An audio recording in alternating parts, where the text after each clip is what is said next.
창세기 39장. 요셉이 이집트로 끌려갔습니다. 보디발이라는 이집트 사람이 있었는데 그 사람은 파라오의 신하였습니다. 그 사람은 왕궁 경호대의 대장이기도 했습니다. 보디발이 요셉을 끌고 온 이스마엘 사람들에게서 요셉을 샀습니다. 여호와께서 요셉과 함께 하심으로 요셉이 성공하게 되었습니다. 요셉은 자기 주인인 이집트 사람 보디발의 집에서 살았습니다. 보디발은 여호와께서 요셉과 함께 계시다는 것을 알았습니다. 보디발은 여호와께서 요셉이 하는 일마다 성공하게 해주신다는 것을 알았습니다. 그래서 보디발은 요셉을 매우 좋아했습니다. 보디발은 요셉을 마음 놓고 믿을 수 있는 부하로 삼았습니다. 그는 요셉에게 집안일과 자기가 가진 모든 것을 맡겼습니다. 그래서 요셉은 집안일과 보디발이 가진 모든 것을 맡게 되었습니다. 그러자 여호와께서는 요셉으로 인해 보디발의 집에 있는 모든 사람들에게 복을 주셨습니다. 그리고 여호와께서는 보디발이 가진 모든 것, 집에 있는 것이나 들에 있는 모든 것에 복을 주셨습니다.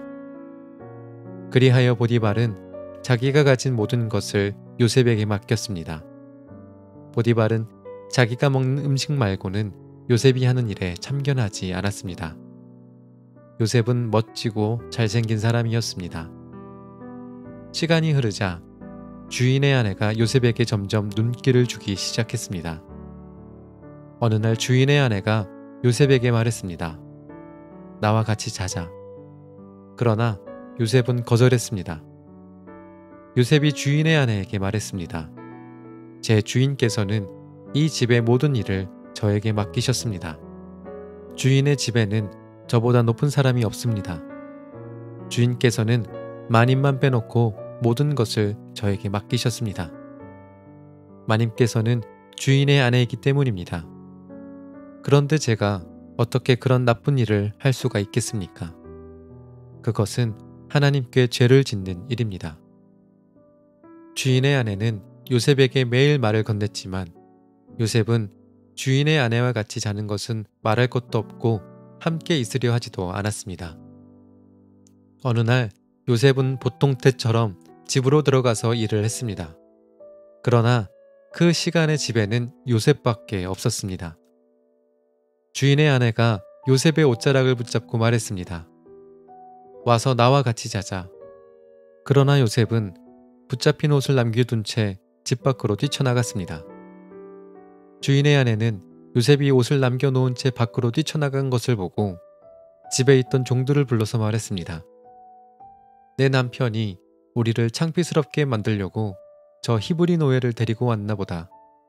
저놈이 들어와서 나를 강간하려 했다. 내가 소리를 지르니까 저놈이 놀라서 도망쳤다. 저놈이 도망치다가 떨어뜨린 옷이 여기에 있다. 주인의 아내는 남편이 돌아올 때까지 요셉의 옷을 가지고 있었습니다. 그리고 남편에게 똑같은 이야기를 했습니다. 당신이 데리고 온 저 히브리 노예가 나를 강간하려 했어요. 그놈이 가까이 오길래 내가 소리를 질렀더니 이 옷을 버려두고 도망쳤어요. 요셉의 주인은 자기 아내가 요셉에 대해 하는 말을 듣고 매우 화가 났습니다. 그래서 보디발은 요셉을 붙잡아 감옥에 넣었습니다. 그 감옥은 왕의 죄수들을 넣는 곳이었습니다. 요셉은 감옥에서 살게 되었습니다. 하지만 여호와께서는 요셉과 함께 계셨으며 요셉에게 한결같은 사랑을 베푸셨습니다. 그래서 요셉을 간수장의 마음에 들게 하셨습니다. 간수장은 요셉에게 감옥에 있는 모든 죄수를 맡겼습니다. 요셉은 감옥에서 이루어지는 모든 일을 맡았습니다. 간수장은 요셉이 하는 일에 조금도 간섭하지 않았습니다. 그것은 여호와께서 요셉과 함께 계셨기 때문입니다. 여호와께서는 요셉이 무슨 일을 하든 성공하게 만드셨습니다. 창세기 40장. 이 일이 있은 뒤에 이집트 왕의 신하 가운데 두 사람이 이집트 왕에게 미움을 샀습니다. 그들은 왕에게 포도주를 바치던 신하와 빵을 바치던 신하였습니다. 파라오는 포도주를 바치던 신하와 빵을 바치던 신하에게 화를 냈습니다. 그래서 파라오는 그들을 경호대 대장의 집 안에 있는 감옥에 집어넣었습니다. 그곳은 바로 요셉이 갇혀있던 감옥이었습니다. 경호대 대장은 요셉에게 두 죄수의 시중을 들게 했습니다. 그들은 얼마 동안 감옥에 갇혀 있었습니다. 어느 날 밤에 이집트 왕에게 포도주를 바치던 신하와 빵을 바치던 신하가 모두 꿈을 꾸었습니다. 그런데 꿈의 내용이 저마다 달랐습니다. 이튿날 아침에 요셉이 그들에게 가보니 그들이 걱정을 하고 있었습니다. 요셉이 파라오의 신하들에게 물었습니다. 오늘따라 왜 이렇게 슬퍼 보입니까? 두 사람이 대답했습니다. 우리 두 사람은 지난밤에 꿈을 꾸었는데 그 꿈이 무슨 꿈인지 풀어줄 사람이 아무도 없다네. 요셉이 그들에게 말했습니다. 꿈의 뜻을 풀어줄 분은 하나님 이외에는 없습니다. 저에게 꿈 이야기를 해 주십시오. 그러자 왕에게 포도주를 바치던 사람이 요셉에게 꿈 이야기를 해 주었습니다. 꿈에 어떤 포도나무를 보았다네. 그 나무에는 가지가 셋 있었는데 가지에서 싹이 나고 꽃이 피더니 포도가 열렸다네. 나는 파라오의 잔을 들고 있다가 포도를 짜서 즙을 내어 파라오에게 바쳤다네. 그 이야기를 듣고 요셉이 말했습니다. 그 꿈을 설명해 드리겠습니다. 가지 셋은 3일을 뜻합니다. 앞으로 3일이 지나기 전에 파라오가 당신을 풀어줄 것입니다. 그리고 당신이 전에 하던 일을 다시 맡길 것입니다. 당신은 전에 하던 것처럼 다시 파라오에게 포도주를 바치게 될 것입니다. 풀려나시게 되면 저를 기억해 주십시오. 저에게 은혜를 베풀어 주십시오. 파라오에게 말해서 제가 이 감옥에서 풀려나도록 해 주십시오. 저는 히브리 사람들의 땅에서 강제로 이곳에 끌려왔습니다. 그리고 저는 이 감옥에 갇힐 만한 일을 한 적이 없습니다. 빵을 바치던 사람은 요셉의 꿈 해몽이 좋은 것을 보고 요셉에게 말했습니다. 나도 꿈을 꾸었다네. 내 머리 위에 빵이 담긴 바구니 3개가 있는 꿈을 꾸었다네. 가장 위에 있는 바구니에는 파라오에게 바칠 온갖 빵들이 있었다네. 그런데 새들이 내 머리 위에 있는 바구니 속의 음식을 먹었다네. 요셉이 대답했습니다. 그 꿈을 설명해 드리겠습니다. 새 바구니는 3일을 뜻합니다. 앞으로 3일이 지나기 전에 파라오가 당신의 머리를 베어버릴 것입니다. 파라오는 당신의 시체를 장대 위에 매달 것입니다. 그래서 새들이 당신의 시체를 쪼아 먹을 것입니다. 그로부터 3일 뒤에는 파라오의 생일이었습니다. 그래서 파라오는 모든 신하들을 위해 잔치를 베풀었습니다. 그는 신하들 앞에서 포도주를 바치던 신하와 빵을 바치던 신하를 감옥에서 불러냈습니다. 파라오는 포도주를 바치던 신하에게 옛날에 하던 일을 다시 맡겼습니다. 그래서 그 신하는 다시 파라오의 손에 포도주 잔을 바칠 수 있게 되었습니다. 하지만 빵을 바치던 신하는 장대에 매달았습니다. 모든 일이 요셉이 말한 대로 이루어졌습니다. 그러나 포도주를 바치던 신하는 요셉을 기억하지 못했습니다. 그는 요셉을 잊고 말았습니다. 창세기 41장. 그로부터 2년 뒤에 파라오가 어떤 꿈을 꾸었습니다. 그는 꿈속에서 나일 강가에 서 있었습니다. 파라오는 강에서 살찌고 아름다운 소 7마리가 올라오는 것을 보았습니다. 그 소들은 강가에서 풀을 뜯어 먹었습니다. 그 다음에 또 다른 소 7마리가 강에서 올라왔습니다. 그런데 그 소들은 야위고 못생겼습니다. 그 소들은 아름다운 소 7마리와 함께 강가에 서 있었습니다. 그런데 야위고 못생긴 소 7마리가 살찌고 아름다운 소 7마리를 잡아먹었습니다. 바로 그때 파라오는 잠에서 깼습니다. 그리고 나서 파라오는 다시 잠들어 또 꿈을 꾸었습니다. 파라오는 꿈속에서 잘 자라고 토실토실한 이삭 7개가 한 가지에 난 것을 보았습니다. 그 다음에는 또 다른 7 이삭이 솟아나온 것이 보였는데 그 이삭들은 야윈데다가 동쪽에서 불어오는 바람 때문에 바싹 말라 있었습니다. 그 야윈 이삭들은 잘 자라고 토실토실한 이삭을 잡아먹었습니다. 바로 그때에 파라오가 또다시 잠에서 깼습니다. 깨어나 보니 모든 것이 꿈이었습니다. 이튿날 아침 파라오는 그 꿈 때문에 마음이 편치 못했습니다. 그래서 왕은 이집트의 마술사와 지혜로운 사람들을 다 불렀습니다. 파라오는 그들에게 꿈 이야기를 해 주었습니다. 그러나 그 꿈이 어떤 꿈인가를 설명해 줄 수 있는 사람이 아무도 없었습니다. 그때 파라오에게 포도주를 바치는 신하가 말했습니다. 전에 제가 어떤 약속을 했던 일이 기억납니다. 그런데 그 일을 잊고 있었습니다. 파라오께서 저와 빵을 바치던 신하에게 화를 내셨던 때가 있었습니다. 그때 파라오께서는 저희를 경호대 대장의 감옥에 가두셨습니다. 그 감옥에서 우리 2사람은 같은 날 밤 각기 다른 꿈을 꾸었습니다. 그때 어떤 젊은 히브리 사람이 우리가 있던 감옥에 있었습니다. 그 사람은 경호대 대장의 종이었습니다. 그 사람에게 우리의 꿈 이야기를 해 주었더니 그 사람은 우리의 꿈이 무슨 꿈인가를 설명해 주었습니다. 그런데 모든 일이 그 사람이 말한 그대로 되었습니다. 저는 제 옛날 자리를 되찾았고 빵을 바치던 신하는 장대에 달려 처형되었습니다. 파라오는 사람을 보내어 요셉을 불렀습니다. 사람들은 서둘러서 요셉을 감옥에서 풀어주었습니다. 요셉은 수염을 깎고 깨끗한 옷을 입은 뒤에 파라오 앞에 나아갔습니다. 파라오가 요셉에게 말했습니다. 내가 꿈을 꾸었는데 그 꿈이 어떤 꿈인지를 설명해 줄 사람이 없다. 그런데 너는 꿈 이야기를 들으면 그 꿈을 해몽할 수 있다는 말을 들었다. 요셉이 파라오에게 대답했습니다. 저는 꿈을 해몽할 능력이 없습니다. 하나님께서 왕을 위해 해몽해 주실 것입니다. 파라오가 요셉에게 말했습니다. 꿈에서 나는 나일강가에 서 있었는데 거기서 살찌고 아름다운 소 7마리를 보았다. 그 소들은 강에서 나와 풀을 뜯어 먹었다. 그런데 또 강에서 다른 소 7마리가 나오는 것이 보였다. 그 소들은 야위고 마르고 못생겼다. 이제껏 내가 이집트에 온 땅에서 보아온 소 중에서 가장 못생긴 소였다. 이 야위고 못생긴 소들이 먼저 나온 살찐 7마리 소를 잡아먹었다.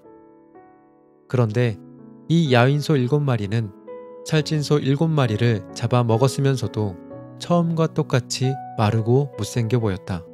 그때 나는 잠이 깼다. 나는 또 다른 꿈도 꾸었다. 어떤 한 가지에 잘 자라고 토실토실한 이삭 7개가 나 있는 것을 보았다. 그런 다음에 다른 7 이삭이 또 솟아나왔는데 그 이삭들은 야위고 말랐다. 그 이삭들은 동쪽에서 불어오는 뜨거운 바람 때문에 바싹 말라 있었다. 그런데 야윈 이삭들이 살찐 이삭들을 잡아먹었다. 나는 이 꿈을 마술사들에게 이야기해 주었지만 아무도 그 꿈이 무슨 꿈인지를 설명해 주지 못했다. 그때의 요셉이 파라오에게 말했습니다. 이 2 꿈의 뜻은 똑같습니다. 하나님께서 앞으로 일어날 일을 파라오께 미리 보여주신 것입니다. 좋은 소 7마리는 7년을 뜻합니다. 또 좋은 이삭 7개도 7년을 뜻합니다.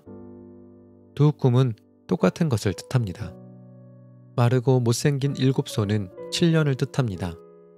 또 동쪽에서 불어오는 뜨거운 바람에 바싹 마른 7 이삭도 7년 동안 가뭄이 있을 것을 뜻합니다. 이 일은 제가 말씀드린 대로 일어날 것입니다.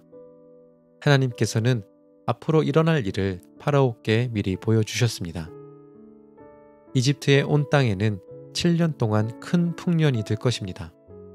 그러나 그 7년이 지나면 7년 동안 가뭄이 들 것입니다. 모든 이집트 땅에 언제 풍년이 든 적이 있었나 싶을 만큼 큰 가뭄이 들 것입니다. 가뭄이 온 땅을 뒤덮을 것입니다. 심지어 백성들이 풍년이란 것이 무엇인지를 기억할 수 없을 만큼 가뭄이 심해질 것입니다. 파라오께서는 뜻이 똑같은 꿈을 2번이나 꾸셨습니다. 그것은 하나님께서 이 일을 이루시기로 굳게 작정하셨기 때문입니다. 더구나 하나님께서는 이 일을 곧 이루실 것입니다.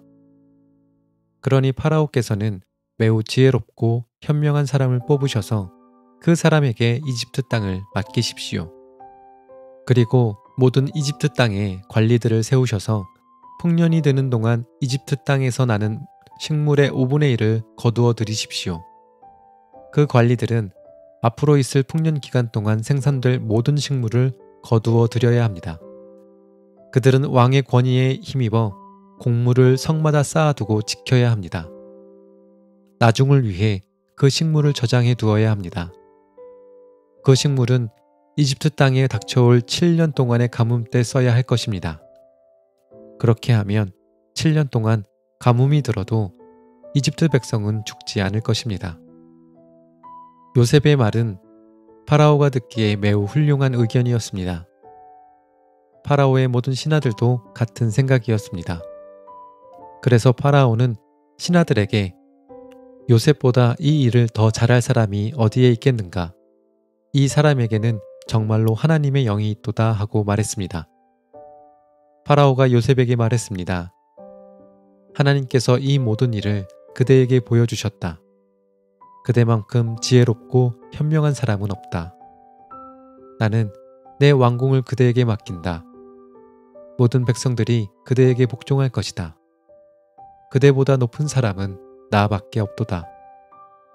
파라오가 또 요셉에게 말했습니다. 자, 내가 그대에게 모든 이집트 땅을 맡긴다. 그리고 자기 손가락에서 왕의 도장이 찍힌 반지를 빼서 요셉의 손가락에 끼워 주었습니다. 그리고 요셉에게 고운 세마포 옷도 주었습니다. 그리고 요셉의 목에 금 목걸이를 걸어 주었습니다. 파라오가 요셉을 자기 수레다음으로 좋은 수레에 태우니 사람들이 요셉이 탄 수레 앞에서 무릎을 꿇어라 하고 외쳤습니다. 이렇게 하여 파라오는 요셉에게 이집트의 모든 일을 맡겼습니다. 파라오가 요셉에게 말했습니다. 나는 파라오다. 이제는 모든 이집트 땅의 누구라도 그대의 허락 없이는 손과 발이라도 함부로 움직이지 못한다. 그는 요셉에게 사브낫 바네아라는 이름을 주었습니다. 또 요셉에게 아스낫이라는 사람을 아내로 주었습니다. 아스낫은 온의 제사장인 보디베라의 딸이었습니다. 요셉은 이집트의 모든 땅을 다스리게 되었습니다. 요셉이 이집트 왕 파라오를 섬기기 시작한 때의 나이는 30살이었습니다. 요셉은 이집트 왕 파라오 앞에서 물러나 이집트의 모든 땅을 두루 돌아다녔습니다. 풍년이 든 7년 동안에는 땅의 작물들이 잘 자라났습니다. 요셉은 풍년이 든 7년 동안에 이집트에서 자라난 모든 식물을 거두어 들였습니다. 요셉은 그 식물을 각 성에 쌓아 두었습니다. 요셉은 모든 성마다 그 성 근처의 밭에서 자라난 식물을 쌓아 두었습니다. 요셉은 바다의 모래와 같이 많은 곡식을 쌓아 두었습니다. 쌓아둔 곡식이 너무 많아서 다 셀 수가 없을 정도였습니다. 요셉의 아내는 온의 제사장 보디베라의 딸 아스낫이었습니다. 가뭄이 시작되기 전에 요셉과 아스낫은 2 아들을 낳았습니다. 요셉은 첫째 아들의 이름을 므낫세라고 짓고 하나님께서 나의 모든 고통과 내 아버지의 집 생각을 잊게 해주셨다라고 말했습니다. 요셉은 둘째 아들의 이름을 에브라임이라고 짓고 하나님께서 내 고통받던 이 땅에서 나에게 자녀를 주셨다 하고 말했습니다. 이집트 땅의 7년 동안의 풍년이 다 끝났습니다. 그리고 나서 요셉이 말한 대로 7년 동안의 가뭄이 시작되었습니다. 모든 땅의 백성들에게 먹을 것이 없었습니다. 하지만 이집트에는 먹을 것이 있었습니다. 모든 이집트 땅의 가뭄이 심해지자 백성들이 파라오에게 먹을 것을 달라고 부르짖었습니다. 그러자 파라오가 모든 이집트 백성에게 요셉에게 가거라, 요셉이 하라는 대로 하여라 하고 말했습니다. 어디를 가도 가뭄이 들지 않은 곳이 없었습니다. 그래서 요셉은 창고를 열어서 이집트 백성들에게 곡식을 팔았습니다. 왜냐하면 이집트 땅에도 가뭄이 심했기 때문입니다. 모든 땅의 백성들이 곡식을 사기 위해 이집트의 요셉에게 왔습니다. 온 세계에 심한 가뭄이 들었기 때문입니다.